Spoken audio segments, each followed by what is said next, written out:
दान में क्या किया, छल कपट किया। और नचिकेता के जो पिता हैं वो एक बड़ा लंबा चौड़ा आयोजन कर रहे हैं, विश्व को जीतने का, ब्राह्मणों को बुलाया है और गाय वगैरह दे रहे हैं, बहुत सारी गाय, सैकड़ों हजारों गाय दी जा रही हैं। तो नचिकेता भी यहीं खड़ा है। जब इस तरह का कुछ भी आयोजन होता है तो जो छोटे बच्चे होते हैं वो बड़े उत्सुक रहते हैं यह जानने के लिए कि चल क्या रहा है। ठीक है। और वो बीच में जा जाके खूब कूद कूद के देखते हैं, हर समय जांच करके रखते हैं। तो उसने पिता को देखा कि किस भाव से यहाँ पिता ये सब काम कर रहे हैं।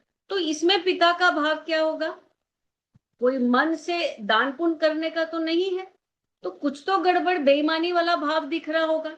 ठीक है। फिर उसने देखा गाय दी जा रही हैं, उन गायों की हालत देखी, कैसी गाय है ये। फिर जिन लोगों को वो दे रहे हैं, कि उसने नचिकेता ने उन लोगों को देखा कि कौन लोग हैं जिनको ये दिया जा रहा है। तो वो सारी प्रक्रिया खड़े होकर देख रहा है नचिकेता। क्लियर। उस बच्चे को जब ये दिख रहा है कि ये तो सब गलत हो रहा है, दान के नाम पर लेने वालों के साथ धोखा किया जा रहा है, ये दिख तो पिता को भी रहा है ना कि वो गलत कर रहे हैं। ठीक है। तभी वो क्या करते हैं, वो बार बार, वो जब बच्चा बार बार उनसे पूछता है कि आप मुझे किसको देंगे, मुझे किसको देंगे, तो वो क्रोध में आके कह देते हैं जा मैं तुझे मृत्यु को देता हूं। तो ऐसा जब उन्होंने बोला तो यहां पर क्या है, चुनाव, चुनाव की बात हो रही है। तो पिता ने ये धूर्तता क्यों करी, दे दान रहे हैं, ठीक है, तो कोई कारण होगा ना। तो यहाँ कोई कारण नहीं है, बस बात है चुनाव की। हमारी जो चेतना होती है वो स्वतंत्र होती है, और जब वो स्वतंत्र होती है तो वो कुछ भी चुन सकती है। अस्वतंत्रता को भी चुनने की उसको स्वतंत्रता होती है। समझ में आ रही है बात। हमारी चेतना हमेशा स्वतंत्र होती है, हम कुछ भी चुने। क्लियर। हम नहीं चुन रहे, कुछ भी नहीं चुनना चाहते, या हम गुलामी चुनना चाहते हैं, तो ये स्वतंत्रता भी हमारी होती है, और हम ये निर्णय तब लेते हैं जब हम खुद स्वतंत्र हैं। बात समझ में आ रही है। तो अगर चेतना बंधनों में है तो भी चेतना तो मुक्त ही है ना, बस उसने अपनी मुक्ति का दुरुपयोग किया। क्लियर हुई। जब कोई बंधन में होता है तो बंधन में एकदम से तो नहीं होता ना, हम चुनाव करते हैं अपना कि हमें ये चीज पसंद है, तो हमने ही चुना ना, सोच समझ के चुना, और हमने बंधन चुना। क्लियर। तो कभी भी आपसे कुछ भी अनजाने में नहीं होता, चुनते हैं हम ऐसा करना। यहाँ पिता ने भी क्या किया, पिता ने भी चुना, और नचिकेता ने क्या किया, उसने भी चुना। जैसे पिता ने चुना वैसे ही नचिकेता ने, अब जैसा चीज पिता ने चुनी, पिता अब तक क्या चुनते आ रहे हैं, झूठ कपट। ठीक है। और नचिकेता ने भी ये चुन सकता था, वो भी छल कपट चुन सकता था, लेकिन उसने ये नहीं चुना। तो दोनों का चुनाव विपरीत है। क्यों, क्योंकि चुनने की उसकी अपनी मर्जी है, बस और बस केवल उसकी अपनी मर्जी। क्लियर। तो नचिकेता जो कर रहा है वो नचिकेता की अपनी मुक्ति की ओर इशारा करती है बात। ठीक है। नचिकेता जो कर रहा है, जो चुन रहा है, वो है उसकी जिज्ञासा, उसके प्रश्न। ऐसे नहीं है कि हमने भी देखा होगा कि कुछ कर रहे हैं तो हम बच्चों को डांट देते हैं, तो बच्चे फिर क्या करते हैं, कुछ भी पूछते नहीं है, तो उनकी जिज्ञासा खत्म हो जाती है पूछने की। तो इसीलिए अक्सर लोग बोलते हैं कि बच्चे अगर कुछ पूछ रहे हैं तो उन्हें पूछने दो। और पिता जो कर रहे हैं वो भी अपनी मर्जी कर रहे हैं, तो जो चुन रहा है वो क्या उन्होंने चुना, कपट, बेईमानी, धोखा। किसके साथ, भोले भाले ब्राह्मणों के साथ या गरीब लोगों के साथ। क्लियर। जब नचिकेता अपने पिता से प्रश्न करते हैं तो फिर उनके पिता सीधी सीधी सी एक सरल सी भी बात को वो उलझा देते हैं और इस तरह एक गुनाहगार बच जाता है। गलत बात कर रहे हैं, उनसे प्रश्न पूछना शुरू किया तो शोर मचा के चिल्ला के उन्होंने उसकी आवाज को दबा दिया। तो इस तरह से क्या हुआ, जो पिता एक गुनाह कर रहा है वो बच जाता है। बात समझ में आ रही है?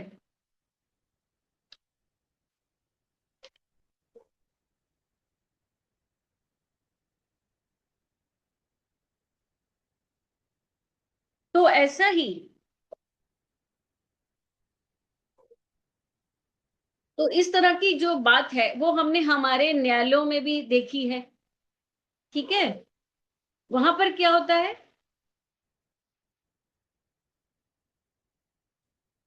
न्यायालयों में आपने देखा होगा कि कैसे एक अपराधी को उसका वकील बचा लेता है।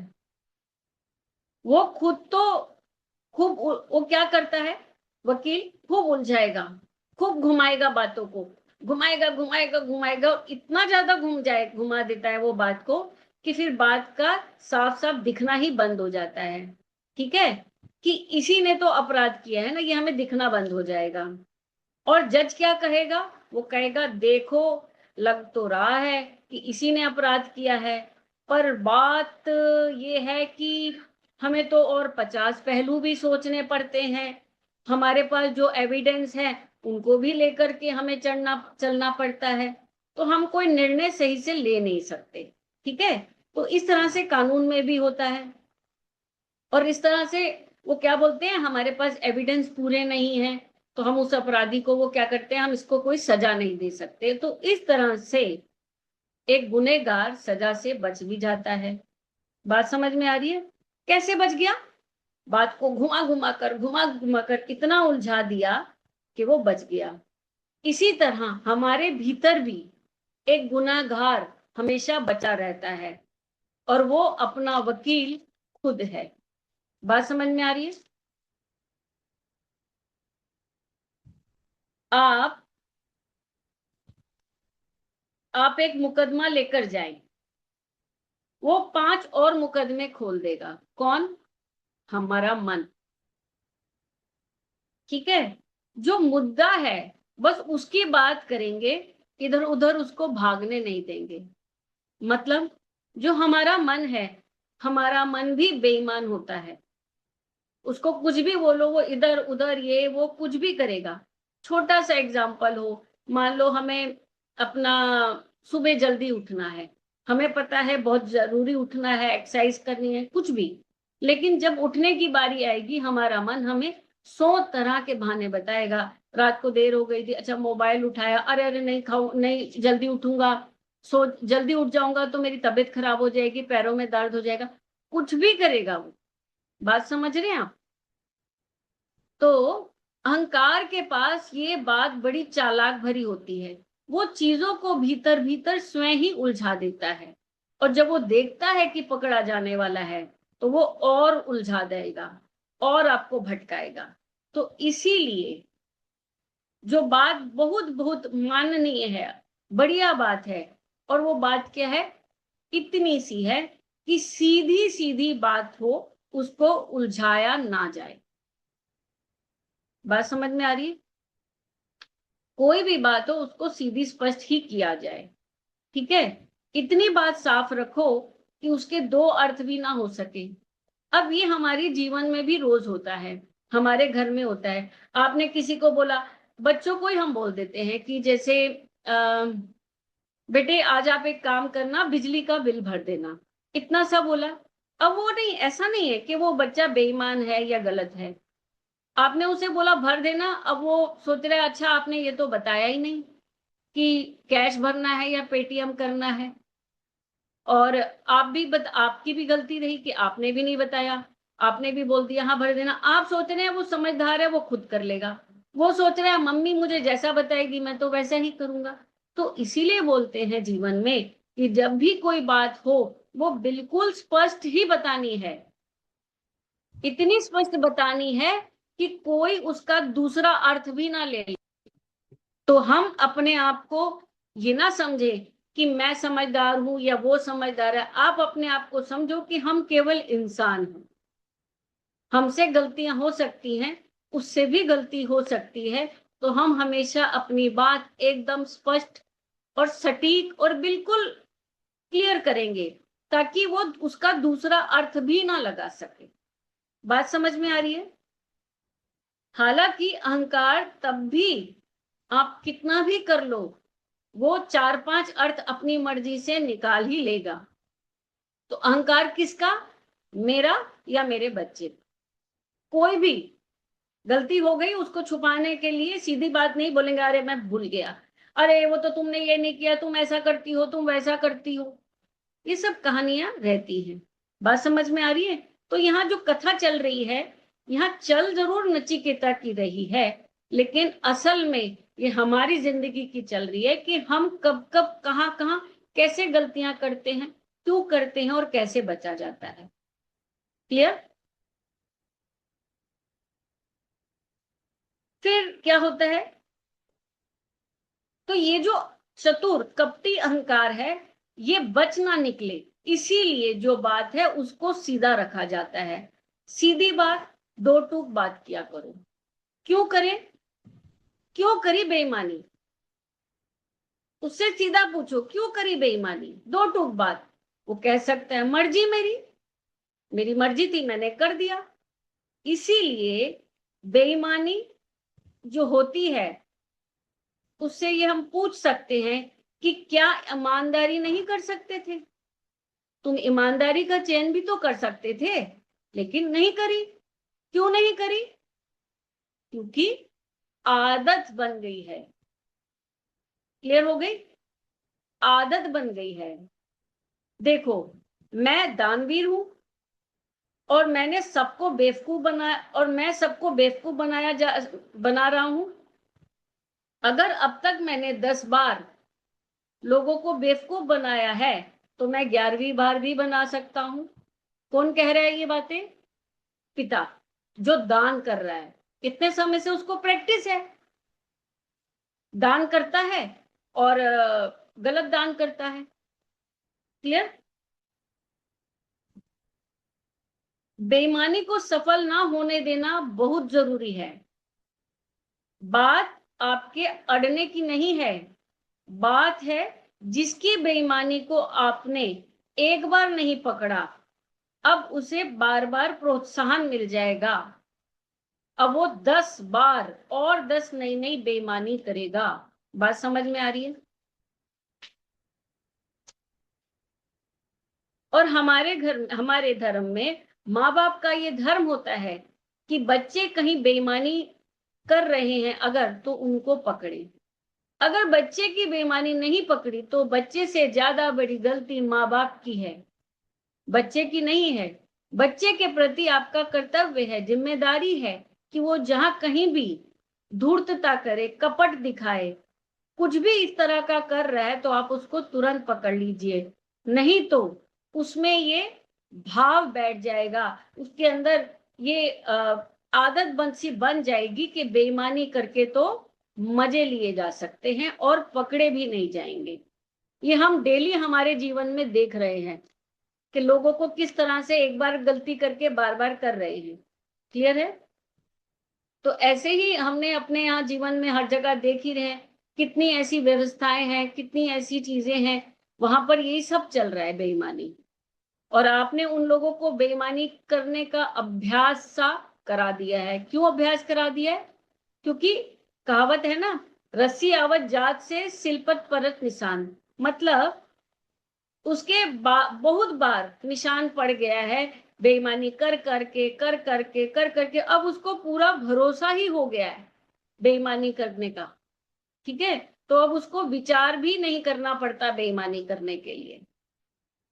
तो वो जो क्षण होता है चुनाव का, वो अवसर फिर क्या होता है, धीरे धीरे संकुचित होता जाता है, छोटा होता जाता है।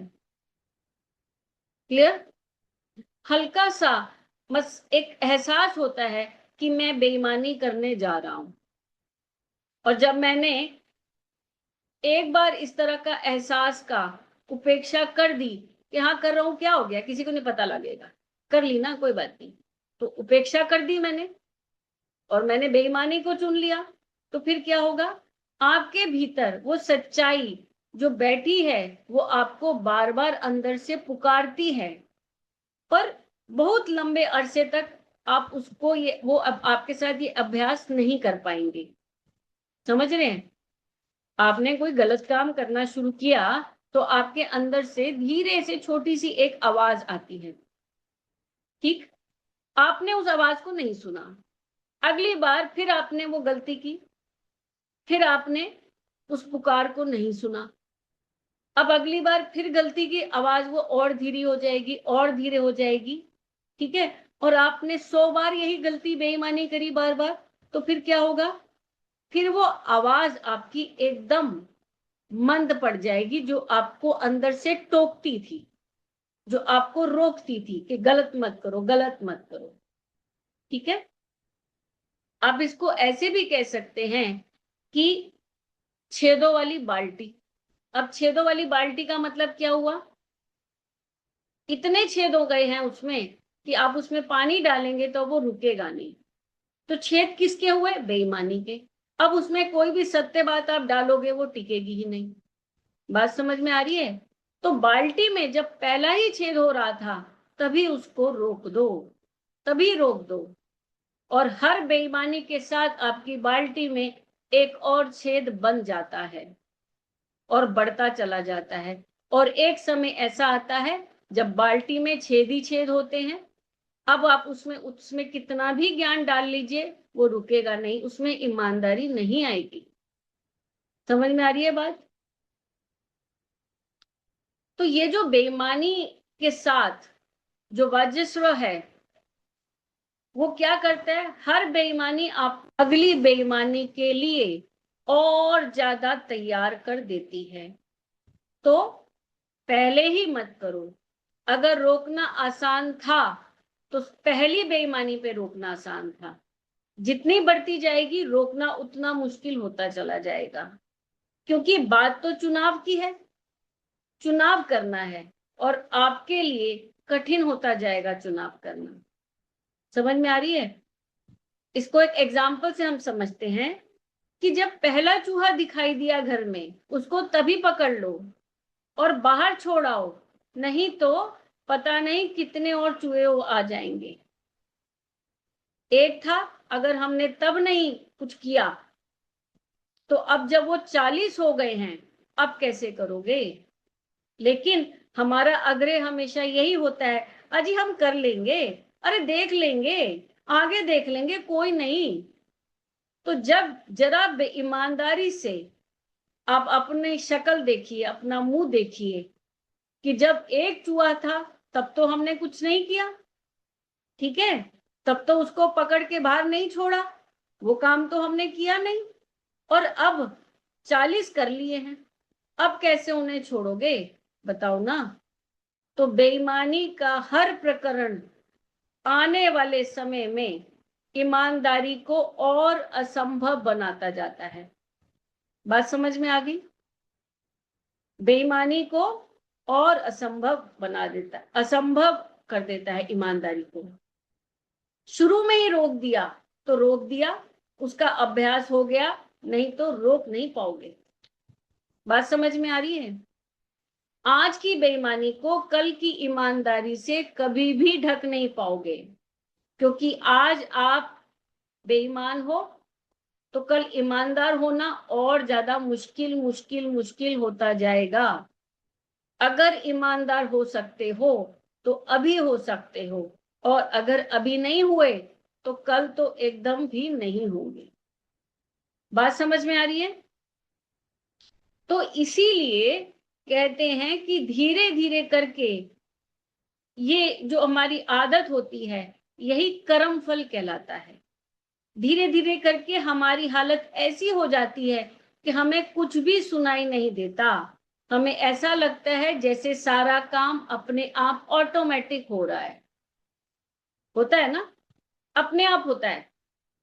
आप देखो बेईमान लोगों को, एक बार बेईमानी, 2 बार, 3 बार, अब वो हर समय हर क्षण बेईमानी कर रहे होते हैं, उनको कोई सोचना ही नहीं पड़ता, सब ऑटोमेटिक हो गया। ठीक है। तो भीतर कुछ पुकार रहा है, बिल्कुल सुनाई देना बंद हो जाता है। फिर हम ये तक कहना शुरू कर देते हैं, मैं क्या करूं, मैं तो ऐसा ही हूं, मैं तो मजबूर हूं, मुझे तो आदत सी लग गई है। क्या आदत लग गई है? चोरी की आदत लग गई है। मुझे कुछ भी दिख जाता है तो मैं क्या करता हूं, मैं तुरंत उठा लेता हूं। ठीक है, क्योंकि चोरी की आदत लग गई। तुम भूल गए कि जब तुमने पहली बार उठाया था तभी तुम्हारे पास चुनाव था, तभी किसी ने पुकार कर तुम्हारे भीतर जोर से कहा था मत कर। क्या कर रहा है? पर तुमने नहीं सुना। क्यों नहीं सुना? कोई कारण नहीं। फिर क्या? बस मेरी मर्जी। तो जब हम पहली बार बेईमानी करें तब किसी ने पीछे से बोला मत करो, हमने नहीं सुना। दूसरी बार करी, पीछे से आवाज आई, चेतना आई मत करो, हमने नहीं सुना। तीसरी बार और आवाज आई, अब वो आवाज और धीरे हो गई। और जब 100 बार हमने ऐसा कर लिया तो क्या हुआ, आवाज अब बिल्कुल आना बंद सी हो गई, ऐसे लगता है अब कोई अंदर रोकता ही नहीं है, बोलता ही नहीं है कि तू मत कर मत कर मत कर, कोई नहीं बोलता। तो ऐसे लगता है अब अंदर आवाज है ही नहीं। लेकिन शून्य कभी भी नहीं होगी बात, कभी भी नहीं होगी। क्यों? क्योंकि अगर जब तक मनुष्य के अंदर प्राण है, हमारे अंदर चेतना है, वो हमारे भीतर से ये आवाज आती ही रहेगी, मगर बहुत धीमी आवाज आएगी। ठीक है।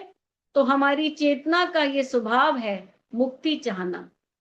चेतना की स्वभाव है सत्यता, सत्य का पालन करना।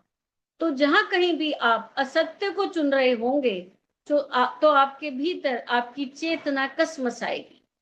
होता है ना, हम कभी थोड़ा सा भी झूठ बोलते हैं, दिन हम आदत नहीं है हमें झूठ बोलने की, तो हमें रात को भी चैन नहीं आएगा, हाय मैंने क्यों बोल दिया, हाय मैंने क्यों बोल दिया, हाय मैंने क्यों बोल दिया। इसलिए सीधी सच्ची बात बोल दो, एक बार में ही बोल दो, अपने ऊपर से बोझ उतार दो, जो होगी देखी जाएगी। बात समझ में आ रही है? तो मनुष्य के लिए सबसे दयनीय और दर्दनाक स्थिति वो होती है जब झूठ ही उसकी आत्मा बन जाता है। ठीक है, ये बहुत ही दुख की बात है कि अब उसकी आत्मा ऐसे दिखती है, झूठी आत्मा। क्लियर हो गया? ऐसे लगता है जैसे वो अभ्यास से ही मुक्त हो गया है। कैसे? अभ्यास कर करके बेईमानी का अभ्यास कर करके, गलत बात का अभ्यास कर करके वो गुलाम ही बन गया है बेईमानी का, पक्का वाला गुलाम बन जाता है वो। ठीक है। आप ऐसी को हम एक एग्जांपल में ऐसे समझ सकते हैं कि मान लीजिए कि कई बार हमने देखा है कि मरीज के पास कोई ऐसा ठीक होने के लिए आता है, ऐसी बीमारी लेकर आता है कि डॉक्टर उसे लौटा देते हैं, डॉक्टर उसे मना कर देते हैं। ठीक है, क्यों? क्योंकि उसकी बीमारी को देख के, इतनी सारी बीमारी को देख के, उसकी हालत को देख के डॉक्टर के ही छक्के छूट जाते हैं कि भाई नहीं। वो सीधे सीधे बोल देता है अब मैं क्या करूं भाई, पहले ले आते, एक हफ्ता पहले ले आते, 6 महीने पहले ले आते, ऐसे बोलते हैं ना। अब 2-4 घंटे के इसमें प्राण बचे हैं, तो क्या करें? आप इसे घर ले जाओ या कहीं और ले जाओ, मैं नहीं इसको स्वीकारूंगा। ठीक है, फिर हम क्या बोलते हैं, बताओ कितना बेरहम डॉक्टर है, इसने ऐसे बोल दिया, हाथ लगाने से मना कर दिया। नहीं, कभी सोचिएगा कि वो क्या करे, वो भी तो एक मनुष्य ही है ना, उसकी क्षमता की भी एक सीमा है। उसको ये नहीं समझ में आता कि मैं शुरुआत कहाँ से करूं। लीवर उसका नाक पर आ गया है, किडनी हाथ में लेके घूम रहा है, एक चीज ठीक करूंगा उतने में दूसरी चीज इसकी बम बोल जाएगी। बिल्कुल, क्योंकि जितने भीतर के अंग होते हैं वो सब एक तरह के नहीं होते। एक चीज को ठीक करिए तो दूसरी चीज बिगड़ जाती है। उसके अपने अपने अलग अलग विपरीत कई कई इलाज होते हैं। वो चीज हार्ट के लिए अच्छी होती है तो किडनी के लिए वो चीज खराब हो जाती है। दवाई दी हार्ट की, नुकसान हो गया किडनी का। तो डॉक्टर यहाँ क्या करे? ये क्या हो रहा है? इतने बीमारी कैसे बना दिया हमने, ठीक है, इतने बीमार बन कैसे गए आप। तो फिर वो बोलता है कि मृत्यु के अलावा अब तो कोई चारा है ही नहीं। तो वो कहता है डॉक्टर कि अगर मेरे पास कुछ पुनर्जन्म जैसा होता, ठीक है, तो इस जन्म में शायद इनको मैं कुछ भी व्यवस्था करके बचा लेता, लेकिन अब तो ऐसा कुछ बच ही नहीं सकता। तो फिर वो सोचता है क्योंकि मुझे पता है बच नहीं सकता, लेकिन फिर भी डॉक्टर को ये पता है कि अगर मैं बहुत कोशिश करूंगा, बहुत श्रम लगाऊंगा, तो शायद ये बच भी सकता है, लेकिन इतना श्रम लगाएगा कौन, इतनी मेहनत इतना रिस्क लेगा कौन। बात समझ में आ रही है। तो इसीलिए फिर वो एक तरह से बात जो होती है वो अगले जन्म के लिए हो जाती है। बात समझ में आ रही है। तो फिर वो कहते हैं कि अगर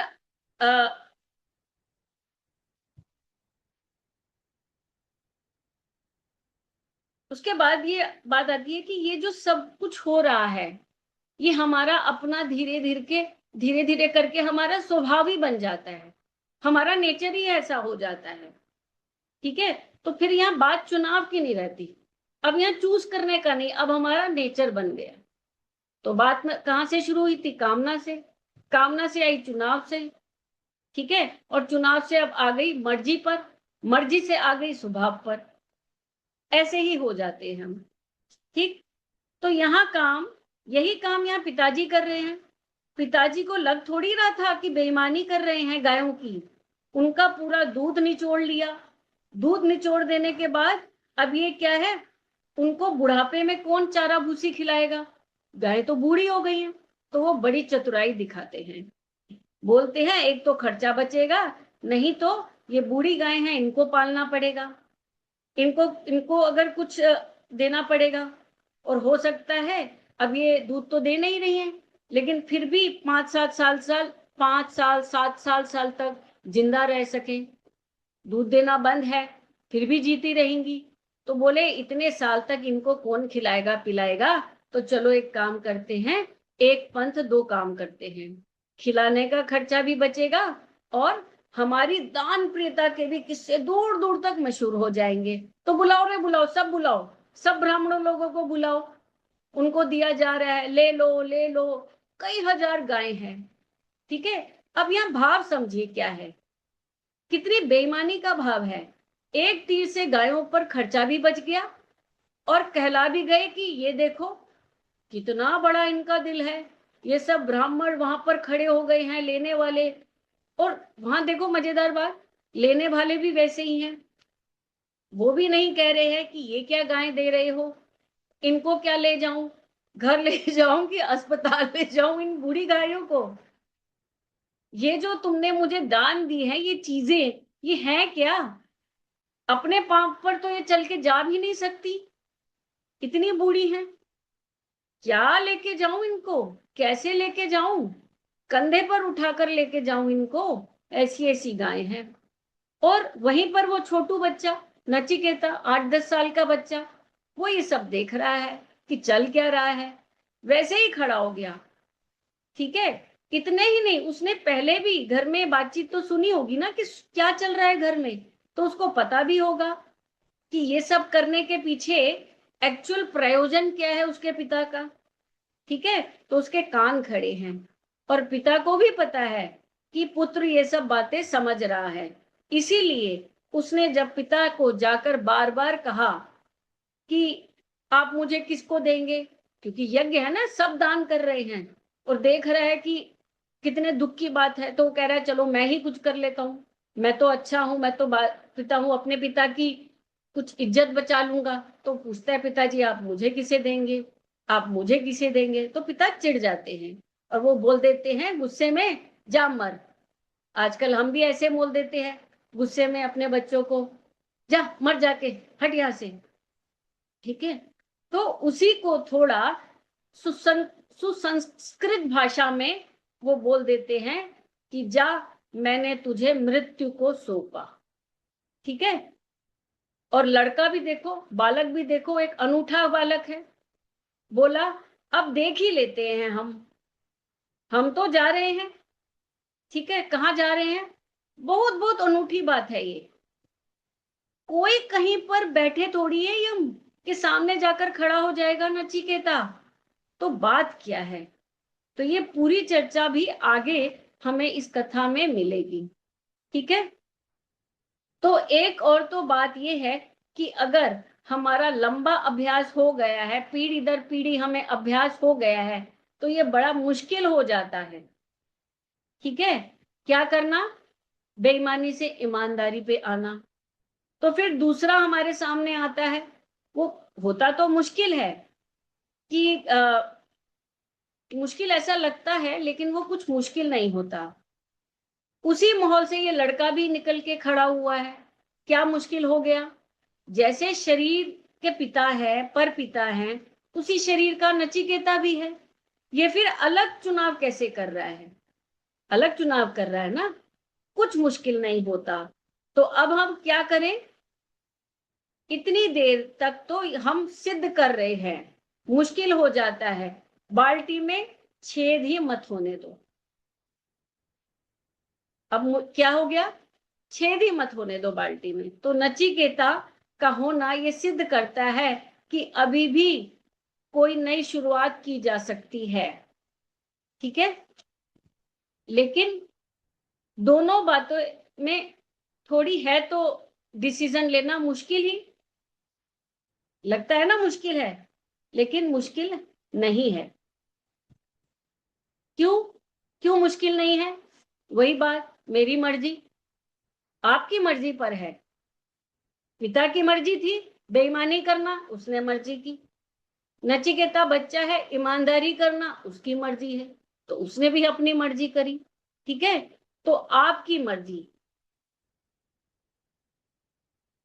इसीलिए बाल्टी में छेद ही मत होने दो, ठीक है।